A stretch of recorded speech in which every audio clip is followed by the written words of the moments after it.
World of Warcraft hides some of the darkest secrets in gaming history. Every hidden crypt, every cryptic prophecy, every community puzzle that took thousands of players to solve tells a story Blizzard never officially explained. That's why today, I'm breaking down the 12 biggest secrets in WoW and the disturbing truths behind them, starting with flooded crypts filled with corpses that weren't supposed to exist, the Karajan Crypts. Beneath one of Azeroth's most famous towers lies a fully developed dungeon filled with nightmare fuel that Blizzard never meant you to see. And I can prove it wasn't just unfinished content. In classic WoW, players discovered they could exploit their way beneath Karajan. You'd die near the locked gate, release your spirit, and ghost walk straight through the barrier. Or use polymorph to clip past walls. What you found inside was disturbing enough that for years players genuinely believed it forced an M rating that got the content cut. The pool of upside down sinners sits in a flooded chamber where dozens of bloated human corpses hang suspended from chains with their feet pointing toward a surface they'll never reach. Every single body is perfectly modeled, zero shortcuts. The pit of criminals contains a massive pile of bones. The Slough of Despair echoes with ambient horror sounds. Walk toward certain tombs and you hear a heartbeat that gets louder the closer you get. Here's where it gets weird. The crypts were completely finished, not placeholder assets or work in progress areas, fully lit, fully textured, complete environmental storytelling. In 2018, original dungeon designer John Stotts finally explained what happened in a Reddit AMA. The crypts were meant as questing areas but weren't needed, so they were closed off. Stotts built them during downtime as personal projects. The Upside Down Sinners were a big trouble in Little China reference. The Slough of Despair was his salute to Doom. He even admitted he ninja'd it into the build without telling other developers, which is why the localization team kept finding mysterious untranslated areas on their list. But the best part is that community manager Bashiok debunked the M rating theory years ago. If Blizzard wanted to use the content, they'd just remove the disturbing elements. They left everything exactly as Stotts built it. The crypts finally opened officially in Legion patch 7.3.0 as a secret hunting reward. Then in January 2025, they became a full 5-man dungeon in Classic Season of Discovery Phase 7. 20 years later, players can finally experience what one designer built in secret. But if you think corpses hanging in flooded crypts are disturbing, wait until you hear about the children who form pentagrams at exactly 7 a.m. server time. The Children of Goldshire, 6 children appear in a starter zone at exactly 7 a.m. server time and stand in a formation that looks like a pentagram while Sithon whispers that you will die. Nobody at Blizzard has ever explained why. Before you dismiss this as creepypasta, hear me out. Cameron, Aaron, Dana, John, Jose, and Lisa spawn every morning and walk to an upstairs bedroom in a house near Goldshire. They stand silently in a circle. Eerie sounds play on loop. Banshee screams, deep voices, and sometimes the actual voice lines of Sithon from Ankiraj saying, "You will die." Walk outside and you'll find 2 tiny skulls hidden in the grass. The children periodically leave the house and walk to Stormwind in Northshire while maintaining their exact formation. Players have documented standing among them and checking coordinates that show exactly 666 yards from certain map boundaries. The community spent years theorizing satanic ritual, old god corruption in a starting zone, hidden quest chain nobody discovered. Some players claimed the children spelled out letters if you connected them in order.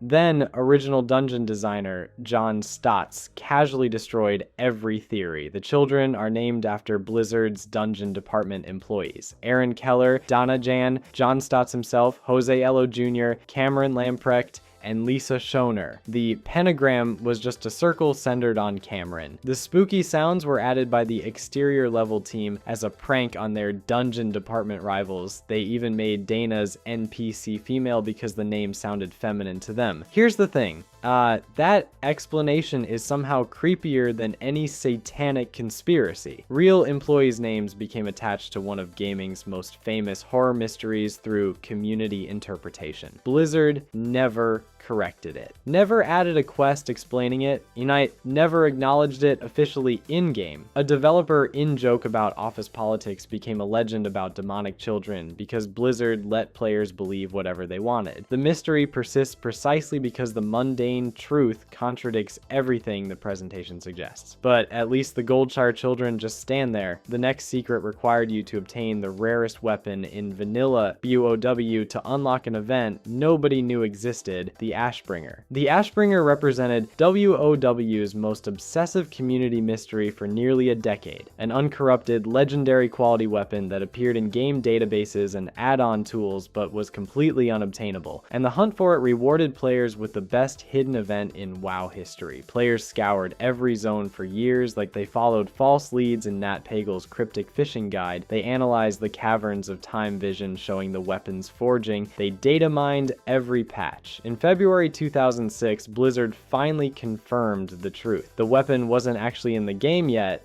but patch 1.11.0 added something better. The corrupted Ashbringer dropped from Naxxrama's Four Horsemen, and it was one of the most unique items Blizzard ever created. The sword whispered 12 different messages from deceased High Lord Alexandros Mograine, telling the tale of his betrayal, but if you listened carefully, you'd hear a second voice in the background, the Lich King. The weapon applied the Will of the Ashbringer buff, which darkened your character's appearance, made Argent Dawn hostile, and turned Scarlet Crusade friendly. Here's where it gets incredible. Walking into Scarlet Monastery Cathedral with the corrupted Ashbringer triggered a unique event that almost nobody saw because the drop rate was absurdly low and you needed to clear Naxxrama's first. Every Scarlet Crusader in the instance knelt before you. Scarlet Commander Renaud Mograine declared, "You hold my father's blade. My soldiers are yours to control." Then, the spirit of Alexandros Mograine manifested in full dreadnought armor, confronted his treasonous son who had murdered him, and struck Renaud down in front of his own troops. The event revealed exactly how the weapon was corrupted, who betrayed Mograine, and even hinted at a son in Outland who could forge the blade anew. Everything players had hunted for years was answered in a 3-minute event that required you to obtain one of Vanilla's rarest items and know to bring it to a specific dungeon with 0 in-game hints. The storyline concluded across 3 expansions. The purified Ashbringer finally became obtainable as the Retribution Paladin artifact weapon in Legion, but nobody talks about what the Ashbringer and Naxxrama's have in common. They both contain WoW's most emotionally disturbing content. Thaddeus. Commander Eligor Dawnbringer delivers one of the darkest quest texts in WoW history. Thaddeus, built from the flesh of women and children, it is said that their souls are fused together, eternally bound within that foul prison of flesh. What you can hear them screaming throughout. Naxxrama's faint voices echo through the halls. "Help me, save me, and please,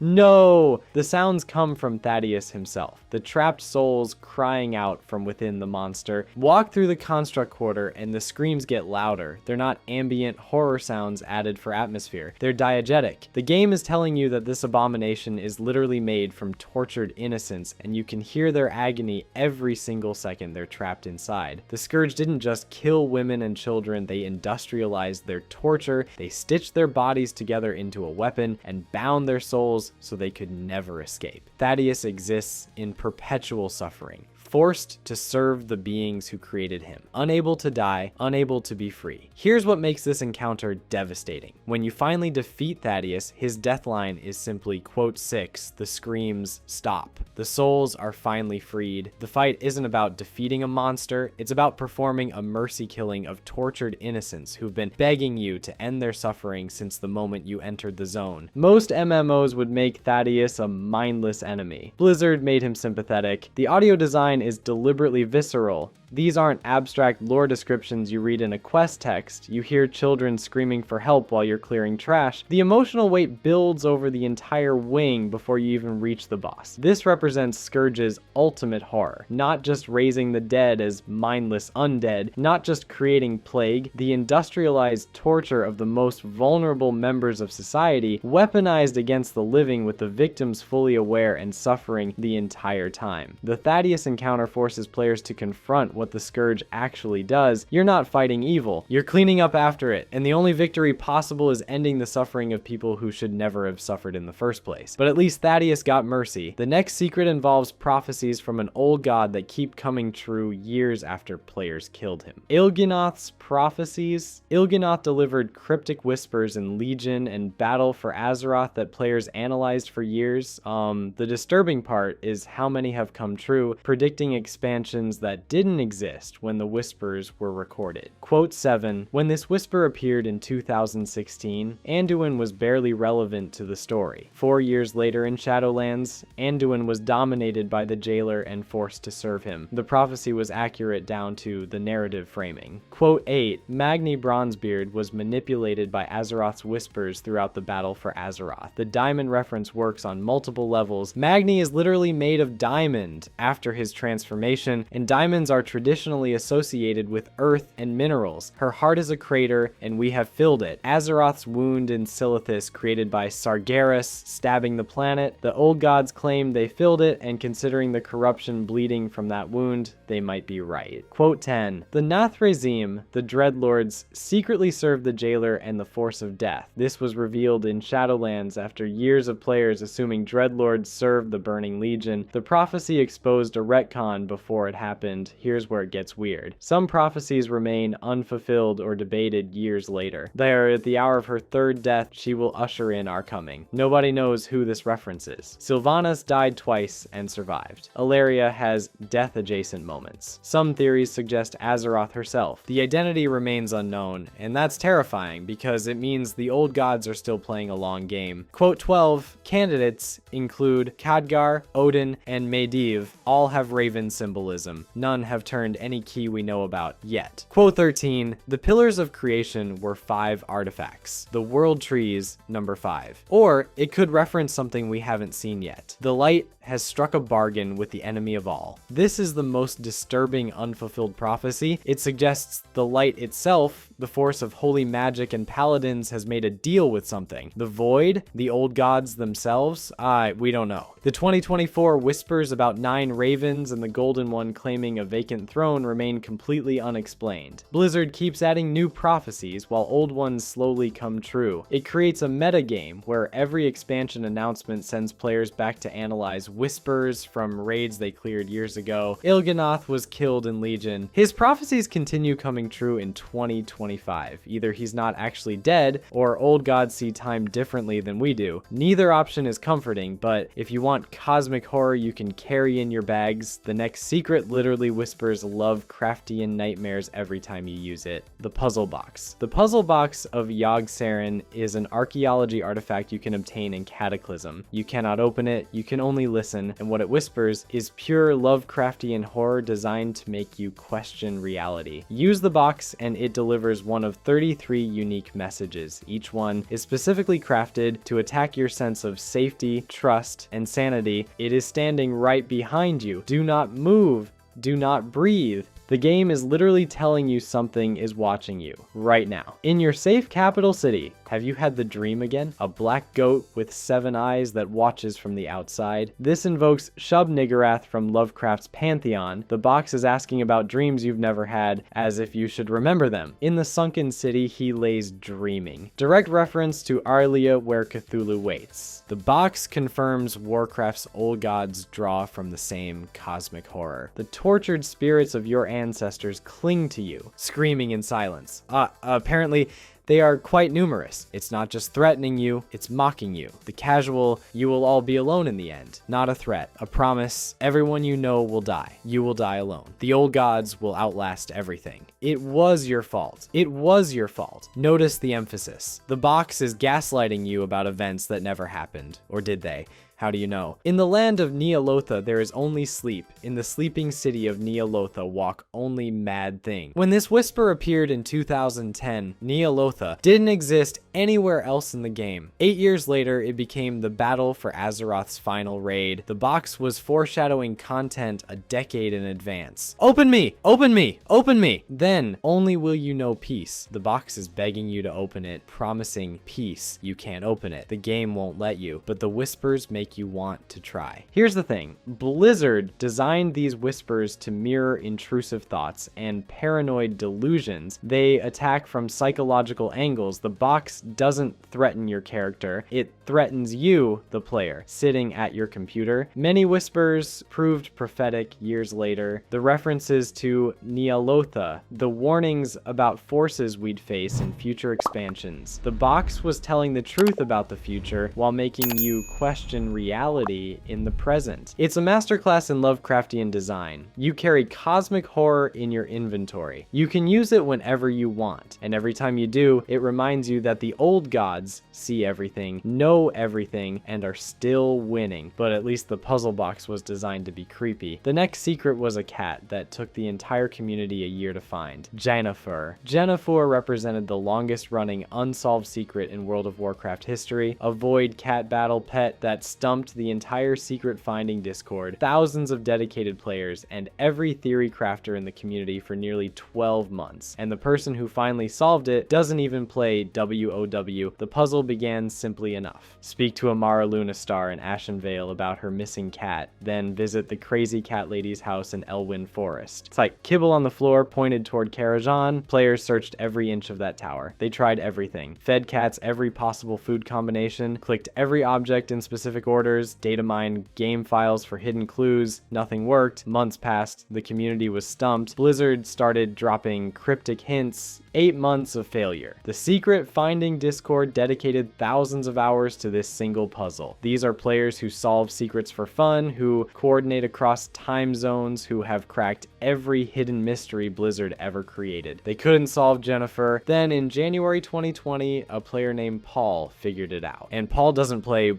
World of Warcraft. His friend shared the puzzle as an intellectual challenge. Paul looked at the data mined files nobody else was examining closely enough and found a song called Amara's Wish. He realized the solution required placing 8 specific food items on tiles in Karajan's opera hall, matching the exact positions of musical notes on the song's sheet music. The community had the song, they had the food items, they had the opera hall, they just never connected them properly because it required cross-referencing in-game items with musical notation from external files, a lateral thinking puzzle that the dedicated WoW community missed for a full year. Here's the beautiful part. Amara was inspired by a Make-A-Wish child, and Blizzard only released the final hint after the community reached a $5,000 charity donation goal for fibrolamellar cancer research. The hardest secret in WoW history was ultimately about honoring a child and raising money for cancer research. The puzzle had meaning beyond difficulty. It connected the game to real-world impact, and it proved that sometimes the solution comes from outside the community entirely, but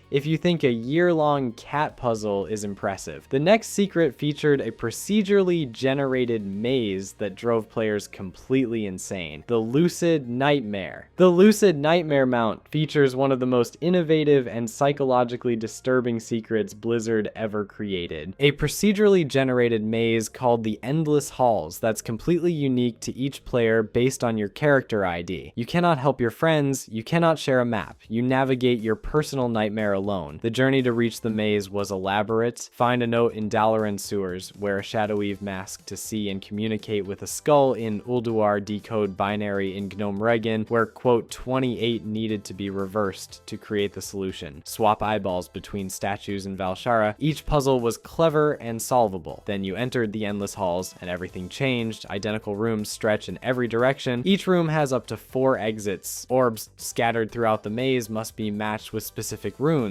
Rocks randomly block paths. The maze resets if you log out. And here's the thing that broke people. You have zero indication whether you're making progress or walking in circles. Players spent 2 to 5 hours minimum mapping their personal labyrinths. Some took 8 hours, 10 hours. The variance was insane because the procedural generation created mazes of wildly different difficulty. Some players got lucky with compact layouts. Others got nightmarish sprawling dungeons that felt intentionally designed to waste time. The community called it the Lost Woods experience, that childhood nightmare where every path looks identical and you're never certain you're going the right direction. Blizzard weaponized that feeling and made it personal. Your maze is not my maze, your suffering is yours alone. The traditional Chinese version of WOW actually solved it first, and other language communities worked backward from that solution. Blizzard's postmortem admitted the difficulty variance was too extreme and that placing the hardest puzzle last deprived the community of the mass celebration moment that previous secrets had delivered. When Jennifer was solved, everyone celebrated together. When Lucid Nightmare was solved, individuals just felt relief their personal torture was over. The Endless Halls spawned the Lucid Nightmare Helper add-on specifically to track your progress because the human brain cannot naturally map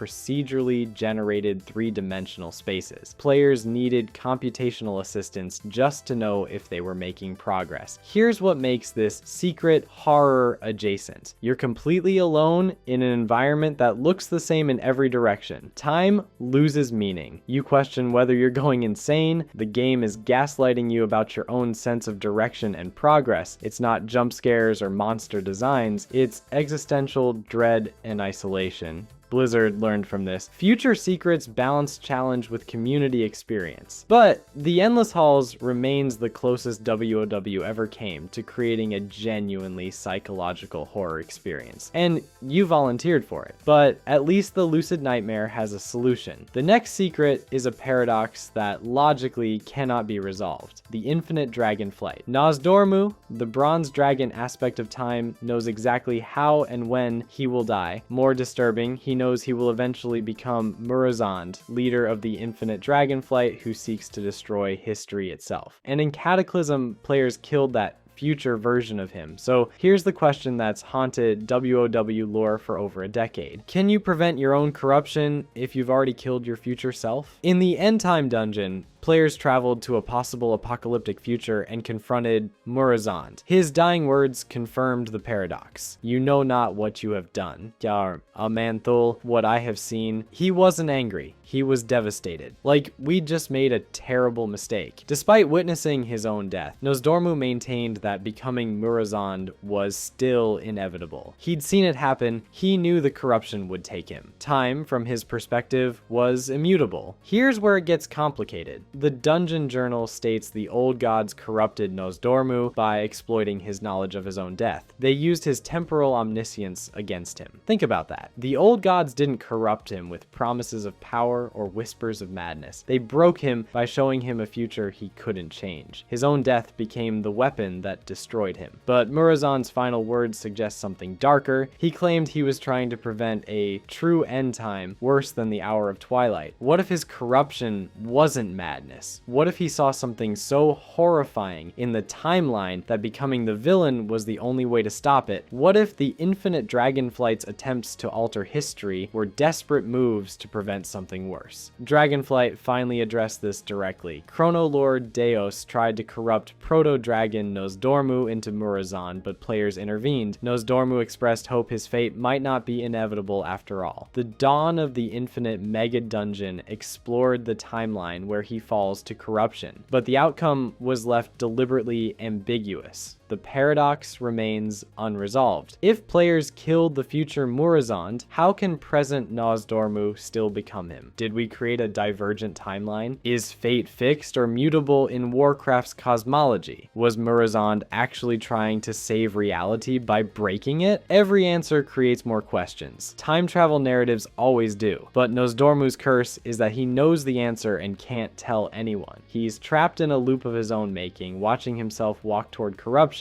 while hoping he can change what he's already seen happen. The Infinite Dragonflight represents WOW's most elegant lore mystery because it's genuinely unsolvable within established rules. Either time is fixed and Nosdormu's hope is false, or time is mutable and everything he's ever seen is unreliable. Both options break the character's entire purpose as master of time, but at least we know what Nosdormu is. The next entity has been worshipped for 10,000 years and we still have no idea what she actually is, Elune. The Night Elves have worshipped Elune as their moon goddess for over 10,000 years. She's demonstrably real. She protected Tyrande from death multiple times. She lifted Ysera's spirit to Ardenweld. She's intervened in reality in ways that cannot be explained away as faith or belief. And after 2 decades of World of Warcraft, we still have absolutely no idea what she actually is. Every answer Blizzard provides raises 3 more questions. Shadowlands revealed that Elune is the sister of the Winter Queen, ruler of Ardenweld. That means she's part of a pantheon of life, while her sister belongs to the pantheon of death. Cool, but that explains nothing about her nature. Chronicle hinted that Elune may have created Zera, the prime Naru. If true, that means she predates the physical universe and exists at a cosmological level beyond anything players have encountered. She'd be more fundamental than the Titans, older than the Burning Legion, outside the normal cosmic hierarchy entirely. Here's where it gets weird. The competing theories all have substantial evidence, and none of them can be definitively disproven.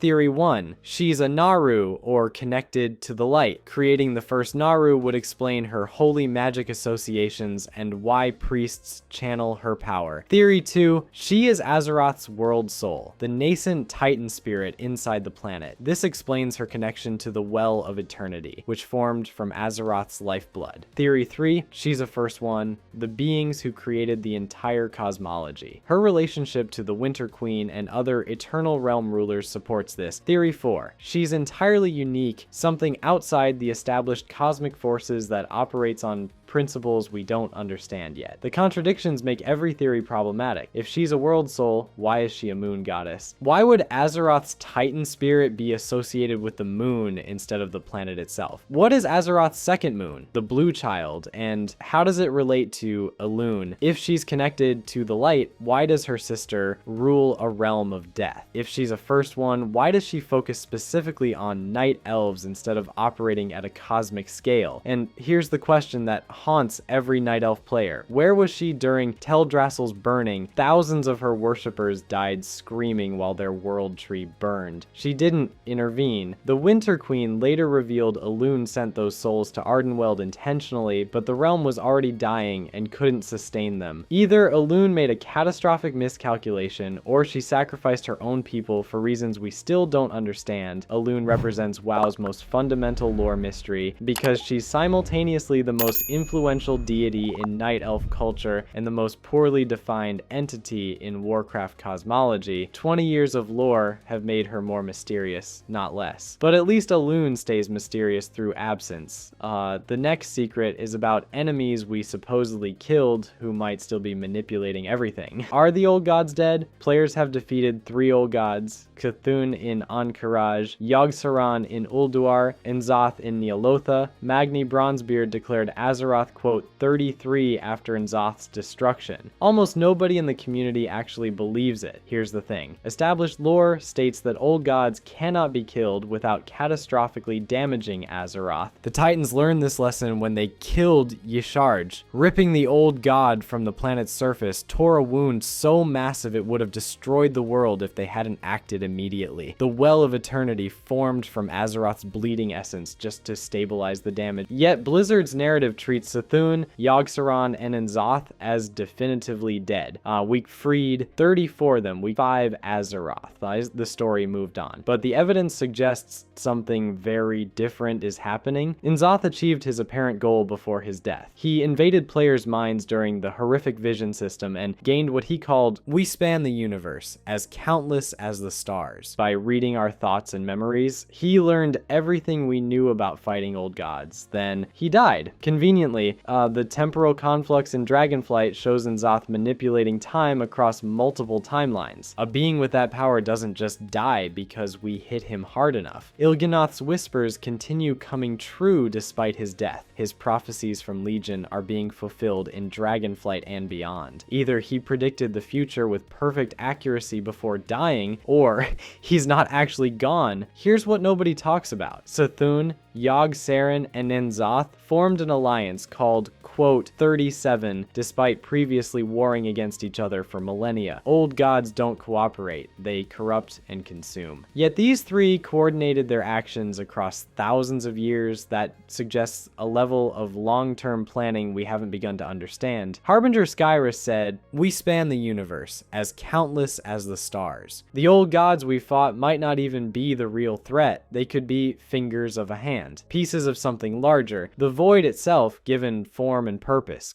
Community theories multiply. Inzoth transferred his essence into Titan technology before dying. The old gods exist as concepts rather than physical beings, and killing their bodies is meaningless. Like I said, their deaths were planned sacrifices to achieve goals we won't recognize until it's too late. The whispers we hear are from entities still very much alive. The mystery persists because Blizzard's story needs old gods dead for narrative closure, while needing them alive for future threats. They can't commit either way. So we're left with the disturbing possibility that every victory was exactly what the old gods wanted, that we've been playing into their plans since we first entered Ankiraj 20 years ago. Every expansion without old god activity either confirms their death or proves their patience. And considering they've been imprisoned for millennia, they have all the time in the world. But if you want genuine, unexplained mystery, the next secret has zero official answers even after 15 years. The Whispering Forest. Hidden in an unmarked subzone of Tiresful Glades, a ring of glowing mushrooms hosts one of WoW's most haunting scheduled events. Every few hours, 7 Fey-drunk darters appear and perform a ritual that Blizzard has never officially explained. And 15 years later, we still don't know exactly what they're doing. The fairy dragons materialize in a perfect circle. They channel golden beams toward the center while singing otherworldly music. Plague deer gather to watch. The ritual continues for 2 to 3 minutes. Then the fairy dragons vanish without a trace. No quest markers, no dialogue, no achievement. Just a mysterious ceremony happening on a schedule in a zone players stopped visiting after level 10. Walk around the Whispering Forest and the environmental storytelling gets darker. Diseased animals roam everywhere. Plagued stags, plagued does, plagued fawns, all infected with something. A crashed gnomish aircraft lies at the bottom of a nearby lake with a skeleton beside it. That skeleton has a dagger in its back. The zone appears on no maps, contains 0 quest NPCs, offers no explanation for any of it. Players documented this ritual for years with 0 answers. The community had theories, druidic magic, night elf remnants, old god corruption leaking from below. All speculation. Legion finally provided context. Beneath the Whispering Forest lies the tomb of Tyr, a titanic watcher who sacrificed himself fighting Zakai's the Corruptor, a Cthraxi servant of Yogg-Saron. Both died there. Both are buried there. The evil sealed beneath that location is documented fact. Historical lore connects this spot to the exiled Highborn's landing site before their journey to Quell Thalas. Texts state that many Highborn went mad here. The popular theory is that proximity to the buried evil drove them insane. The fairy dragons might be maintaining a barrier, or attempting to heal corruption bleeding up from the tomb, or containing something that's trying to escape. Here's what makes this genuinely mysterious. Blizzard has never confirmed what the ritual does. The plagued animals suggest containment is failing. The scheduled timing implies deliberate magical maintenance. The fact that the ritual happens in the least visited part of one of the least visited zones suggests Blizzard intended this as a secret for dedicated explorers to find and interpret themselves. The Whispering Forest represents pure environmental storytelling. No quest text explaining everything. No NPC giving exposition, just a place where something is clearly wrong and mysterious beings are trying to fix it, and you're left to figure out what it all means. Players still visit regularly to watch the ritual and theorize about its purpose. Now, some believe it's preventing a catastrophe. Others think it's already too late. The plagued animals and the crashed aircraft and the skeleton with a dagger in its back suggest this place has claimed victims for decades. And the fairy dragons keep performing their ritual every few hours on schedule in a forest